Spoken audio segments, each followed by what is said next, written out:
Benjamin Sinclair Ben Johnson, OOnt is a Jamaican-born Canadian former sprinter, who won 2 Olympic bronze medals and an Olympic gold medal, which was later rescinded. He set consecutive 100 meters world records at the 1987 World Championships in Athletics and the 1988 Summer Olympics, but he was disqualified for doping, losing the Olympic title and both records. Biography. Career background. Born in Falmouth, Jamaica, Johnson immigrated to Canada in 1976, residing in Scarborough, Ontario. Johnson met coach Charlie Francis and joined the Scarborough Optimists track and field club, training at York University. Francis was a Canadian 100 meters sprint champion himself and a member of the Canadian team for the 1972 Summer Olympics in Munich. Francis was also Canada's national sprint coach for 9 years. Johnson's first international success came when he won 2 silver medals at the 1982 Commonwealth Games in Brisbane, Australia. He finished behind Alan Wells of Scotland in the 100m with a time of 10.05 seconds and was a member of the Canadian 4x100m relay team. This success was not repeated at the 1983 World Championships in Helsinki, where he was eliminated in the semi-finals, finishing 6th with a time of 10.44. At the 1984 Summer Olympics in Los Angeles, he reached the 100m final.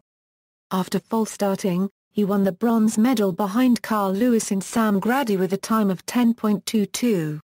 He also won a bronze medal with the Canadian 4x100m relay team of Johnson, Tony Sharp, Desai Williams and Sterling Hines, who ran a time of 38.70. By the end of the 1984 season, Johnson had established himself as Canada's top sprinter, and on August 22 in Zurich, Switzerland, he bettered Williams' Canadian record of 10.17 by running 10.12. In 1985, after 8 consecutive losses, Johnson finally beat Carl Lewis. Other success against Lewis included the 1986 Goodwill Games, where Johnson beat Lewis, running 9.95 for first place, against Lewis' third-place time of 10.06.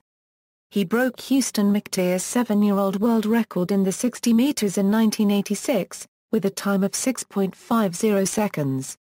He also won Commonwealth gold at the 1986 Games in Edinburgh, beating Linford Christie for the 100m title with a time of 10.07. Johnson also led the Canadian 4x100m relay team to gold, and won a bronze in the 200m. On April 29, 1987, Johnson was invested as a member of the Order of Canada. World record holder for the indoor 60-meter run, this Ontarian has proved himself to be the world's fastest human being and has broken Canadian, Commonwealth and World Cup 100-meter records, it read. Recipient of the Norton Crow Award for Male Athlete of the Year for 1985, Big Ben was the winner of the 1986 Lou Marsh Trophy as Canada's top athlete.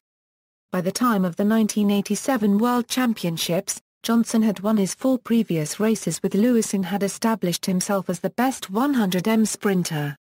At Rome, Johnson gained instant world fame and confirmed this status when he beat Lewis for the title, setting a new world record of 9.83 seconds as well, beating Calvin Smith's former record by a full tenth of a second. After Rome, Johnson became a lucrative marketing celebrity. According to coach Charlie Francis, after breaking the world record, Johnson earned about $480,000 a month in endorsements. Johnson won both the Lou Marsh Trophy and Lionel Knacher Award, and was named the Associated Press Athlete of the Year for 1987. Following Johnson's defeat of Lewis in Rome, Lewis started trying to explain away his defeat. He first claimed that Johnson had false started, then he alluded to a stomach virus which had weakened him. Finally, without naming names, Lewis said there are a lot of people coming out of nowhere. I don't think they are doing it without drugs. This was the start of Lewis calling on the sport of track and field to be cleaned up in terms of the illegal use of performance-enhancing drugs. While cynics noted that the problem had been in the sport for many years, they pointed out that it didn't become a cause for Lewis until he was actually defeated, with some also pointing to Lewis's egotistical attitude and lack of humility. During a controversial interview with the BBC, Lewis said, there are gold medalists at this meet who are on drugs. That 100 meters race will be looked at for many years, for more reasons than one." Johnson's response was, "When Carl Lewis was winning everything, I never said a word against him. And when the next guy comes along and beats me, I won't complain about that either." This set up the rivalry leading into the 1988 Olympic Games. In 1988, Johnson experienced a number of setbacks to his running career. In February of that year he pulled a hamstring, and in May he aggravated the same injury. Meanwhile, in Paris in June, Lewis ran a 9.99. Then in Zurich, Switzerland on August 17, the two faced each other for the first time since the 1987 World Championships. Lewis won in 9.93, while Johnson finished third in 10.00. "The gold medal for the 100 meters is mine," Carl Lewis said. "I will never again lose to Johnson." Olympic win and subsequent disqualification equals. On September 24, 1988, Johnson became the first sprinter from Canada since Percy Williams in 1928 to win the 100m final at the Summer Olympics in Seoul, lowering his own world record to 9.79 seconds. Johnson would later remark that he would have been even faster had he not raised his hand in the air just before he finished the race.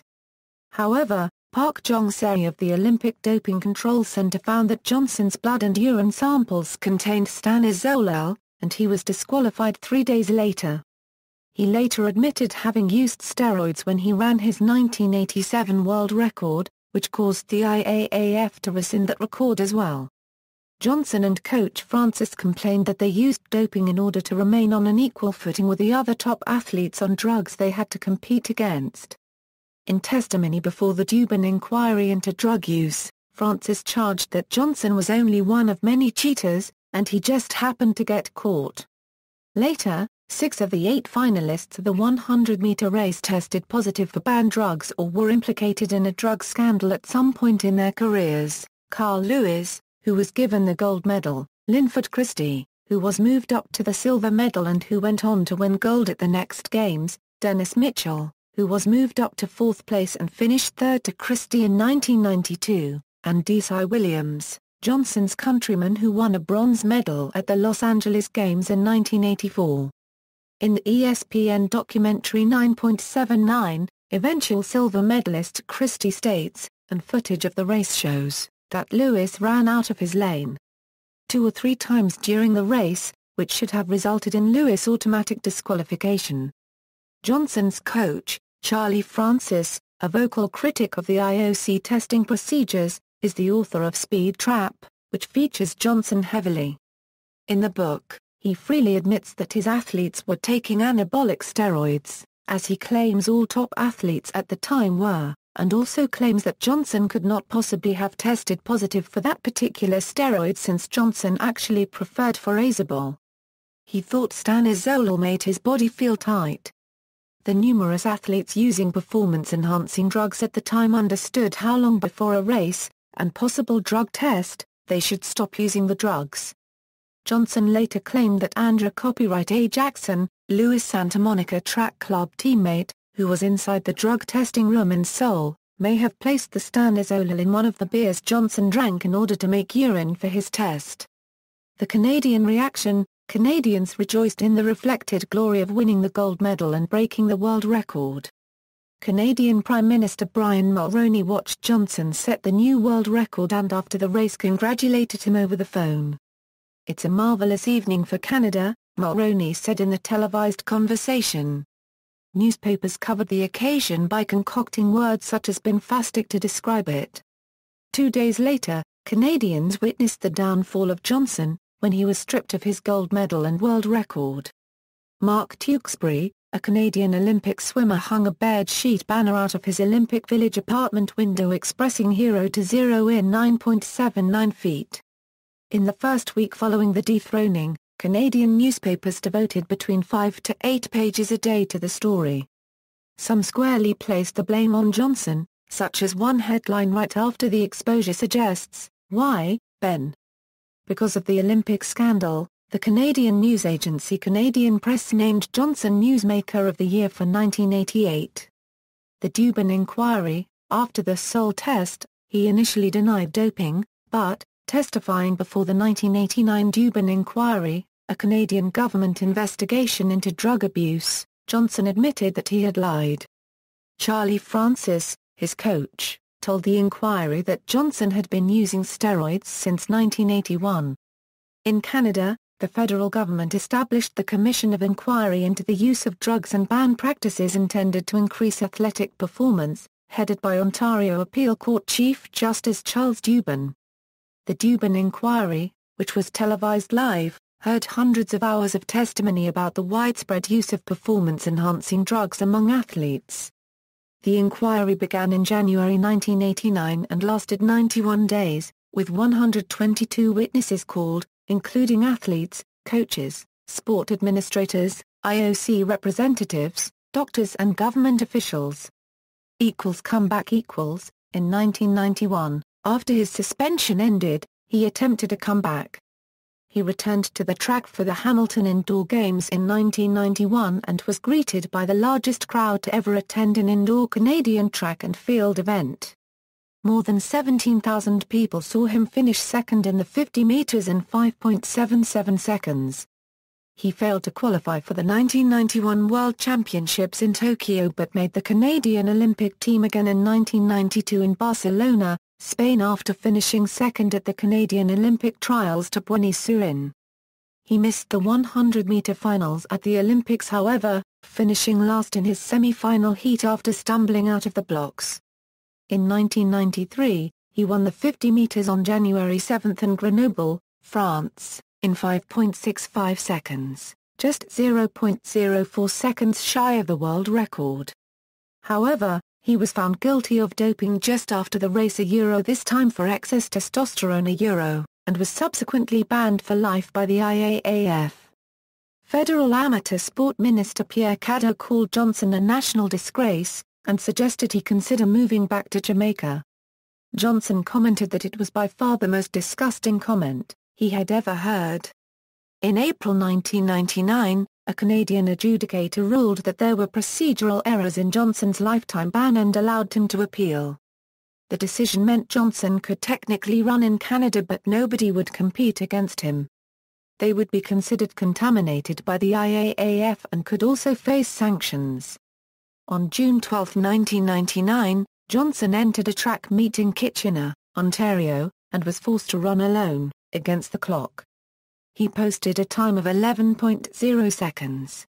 In late 1999, Johnson failed a drug test for the third time by testing positive for hydrochlorothiazide, a banned diuretic that can be used to mask the presence of other drugs. Johnson had not competed since 1993 and had arranged the test himself as part of his efforts to be reinstated. Al-Saadi Gaddafi training stint. In 1999, Johnson made headlines again when it was revealed that he had been hired by Libyan leader Muammar Gaddafi to act as a football coach for his son, Al-Saadi Gaddafi, who aspired to join an Italian football club. Al-Saadi ultimately did join an Italian team but was sacked after one game when he failed a drug test. Johnson's publicist in Canada had predicted in the Globe and Mail that his training of the young Gaddafi would earn Johnson a Nobel Peace Prize. Late 1990s and beyond. Johnson briefly acted as trainer for Argentine football player Diego Maradona in 1997. This occurred at York University, Toronto. In 1998, Johnson appeared in a charity race in Charlottetown, Prince Edward Island, where he raced against a thoroughbred race horse, a harness racing horse and a stock car. Johnson finished third in the race. According to a 1998 article in Outside magazine, Johnson spent much of the latter part of the 1990s living downstairs in the house he shared with his mother Gloria.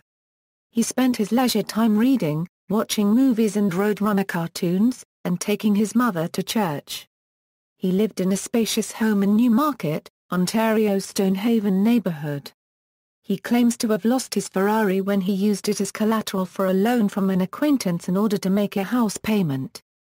Gloria died of cancer in 2004 and Johnson lived with his sister afterwards. Shortly after his leaving Libya, It was reported that Johnson had been robbed of $7,300 by a Romani gang in Rome. His wallet was taken, containing $7,300 in cash, the proceeds of his pay for training Gaddafi. Johnson gave chase, but was unable to catch them after they vanished into a subway station. In May 2005, Johnson launched a clothing and sports supplement line, the Ben Johnson Collection. The motto for Johnson's clothing line was "Catch Me." However, the clothing line never caught on. In a January 1, 2006 interview, Johnson claimed that he was sabotaged by a mystery man inside the doping control room immediately following the 100m final in Seoul. He also stated that 40% of people in the sports world are still taking drugs to improve their performance. In March 2006, television spots featuring Johnson advertising an energy drink, Cheetah Power Surge, started to receive some airtime. Some pundits questioned whether Johnson was an appropriate spokesperson for an all-natural energy drink considering his history of steroid use. One ad is a mock interview between Johnson and Frank D'Angelo, the president and chief executive of D'Angelo Brands, which makes the drink, in which he asks Johnson, "Ben, when you run, do you cheetah?" "Absolutely," says Johnson. "I cheetah all the time." The other commercial includes Johnson and a cheetah, the world's fastest land animal, and encourages viewers to go ahead and cheetah. In August 2008, Johnson filed a $37 million lawsuit against the estate of his former lawyer Ed Futerman, claiming Futerman made unauthorized payments from his trust account to pay bills and 20% commissions to a hairdresser recruited by the lawyer to act as the sprinter's sports agent. In 2012, the lawsuit was dismissed by the Ontario Superior Court by summary judgment on the basis that there were no genuine issues raised requiring a trial. At present, Johnson lives in Markham, Ontario and spends much of his time with his daughter and granddaughter. He also continues to coach, notably with Montreal Canadiens defenseman P.K. Subban. In 2010, he released his autobiography entitled Soul to Soul. In the self-published book, Johnson reviews his childhood in Jamaica, and his early bout with malaria. A Canadian press article described the book as an unconventional sports autobiography. 25th anniversary the CBC radio documentary, Rewind, Ben Johnson, a hero disgraced broadcast on September 19, 2013, for the 25th anniversary of the race, revealed 20 athletes tested positive for drugs but were cleared by the IOC at the 1988 Seoul Olympics, and an IOC official told the CBC that endocrine profiles done at those games indicated that 80% of the track and field athletes tested showed evidence of long-term steroid use, although few were banned or had their medals stripped. In addition, CBC Radio was told by its sources that NBC had threatened to withhold its second rights payment to the IOC, due on completion of the 1988 Seoul Olympics Games, stating if these games collapse in scandal, we're out and that money's gone. See also, list of doping cases in athletics, men's 100 meters world record progression. References. External links, Ben Johnson profile at IAAF, 1988, gold for Johnson in 100m sprint on this day, September 24, BBC News. Johnson. Steroid/88 Johnson mob video clip of Ben Johnson's comments after losing his gold medal in 1988, cover of the Why, Ben? edition of the Toronto Sun, 1988, CBC Digital Archives, running off track, the Ben Johnson story, Order of Canada, the dirtiest race in history, it's the glamour moment of the games, but will we ever forget the stain of Seoul? Richard Moore, Daily Mail. August 2, 2012.